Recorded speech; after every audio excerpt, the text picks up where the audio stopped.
किया गया है। अब बिहार और असम की बात, नितिन नवीन और शिवेश कुमार का नाम है। असम की बात करें तो श्री तेराश गोवाला और इसी के साथ में श्री जोगेन मोहन का नाम इसमें शामिल है। तो दो राज्यों की ये जो सूची है, ये समय हम आपको दिखा रहे हैं, आप स्क्रीन पर देख सकते हैं। प्रदेश का नाम यानी कि बिहार से नाम सामने आया है बीजेपी अध्यक्ष नितिन नवीन का, और दूसरा क्षितेश कुमार का नाम सामने आ रहा है। और असम की बात करें तो असम से भी ये दो नाम सामने आ चुके हैं। तो राज्यसभा के लिए बीजेपी की ओर से प्रत्याशियों के नाम का ऐलान यहां कर दिया गया है। राज्यसभा के लिए आप देखिए कि किस तरीके से यहां दो राज्यों के प्रत्याशियों का नाम इस समय बीजेपी की ओर से अनाउंस किया गया है, जिसमें नाम सामने आ रहा है नितिन नवीन का, जो कि बीजेपी के राष्ट्रीय अध्यक्ष हैं। हाल ही में इन्हें राष्ट्रीय अध्यक्ष बनाया गया और उसके बाद अब राज्यसभा के लिए इनके नाम का ऐलान कर दिया गया है। तो राज्यसभा जाएंगे बीजेपी अध्यक्ष नितिन नवीन, बिहार से राज्यसभा के प्रत्याशी हैं।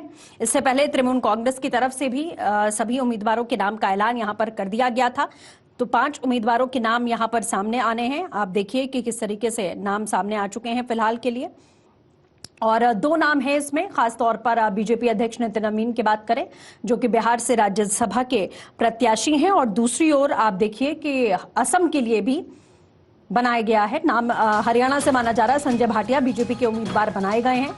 तो कई राज्यों के नाम सामने आ चुके हैं, जिसकी सूची इस समय हम आपको दिखा रहे हैं। असम की, खासतौर पर बिहार की, और हरियाणा से भी नाम सामने आ रहा है। तो राज्यसभा जाएंगे बीजेपी अध्यक्ष नितिन नवीन।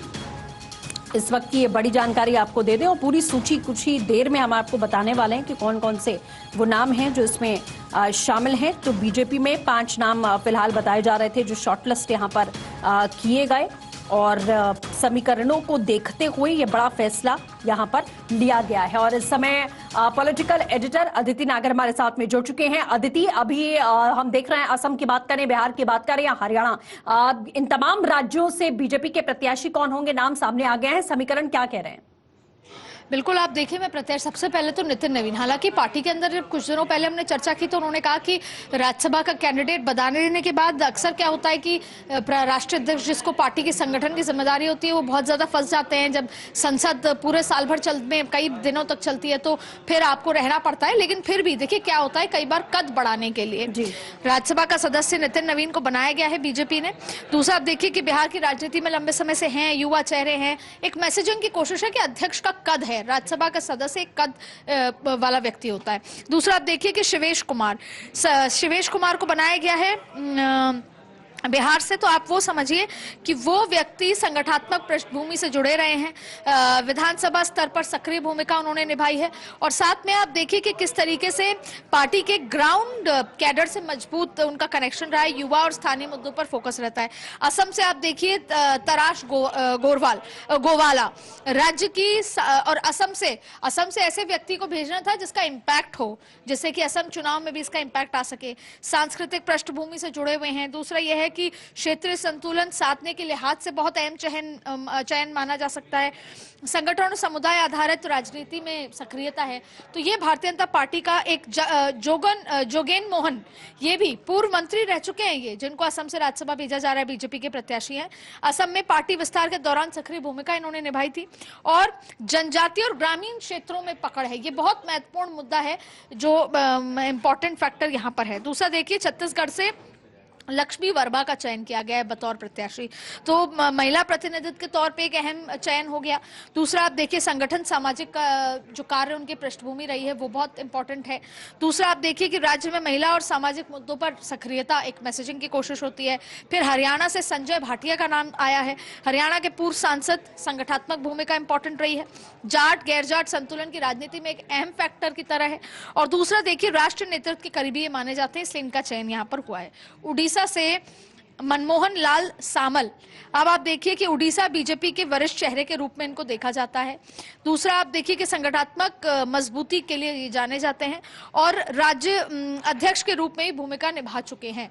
तो इसलिए कितना इंपॉर्टेंट है कि एक सीनियर व्यक्ति को एक राज्य से लेकर आना, वो बहुत इंपॉर्टेंट बात है।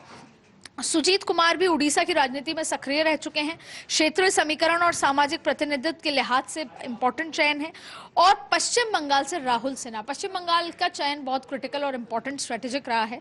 और आप देखिए, बंगाल बीजेपी के वरिष्ठ और तेज तर्रार व्यक्ति के रूप में इनको देखा जाता है। प्रवक्ता बहुत अच्छे हैं, नेता बहुत ज्यादा तेज तर्रार है। और दूसरा, पार्टी के शुरुआती विस्तार के दौर में भी, जब बीजेपी बंगाल में विस्तार कर रही थी, उसके लिहाज से भी और वैचारिक रूप से भी बहुत स्पष्टवादी माने जाते हैं, इसलिए उनको यहाँ पर रखा गया। आपने देखा अगर टीएमसी बहुत हो हल्ला तमाम तरीके की बात होती है, तो ये तमाम वो चेहरे हैं जो माने गए हैं। बीजेपी की तरफ से प्रत्याशी अभी नाम आए हैं।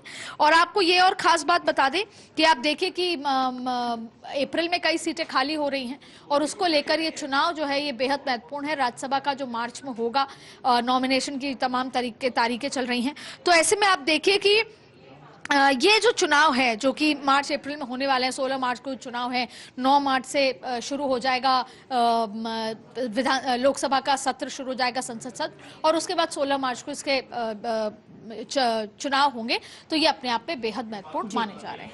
बिल्कुल अदिति, बहुत शुक्रिया हमारे साथ जुड़ने के लिए, तमाम समीकरण समझाने के लिए। तो आप तो देखिए, बड़ी खबर है, बीजेपी ने राज्यसभा की लिस्ट जारी की। राज्यसभा चुनाव के लिए बीजेपी ने लिस्ट जारी कर दी है। भाजपा के राष्ट्रीय अध्यक्ष नितिन नवीन बिहार से राज्यसभा जाएंगे, छत्तीसगढ़ से लक्ष्मी वर्मा।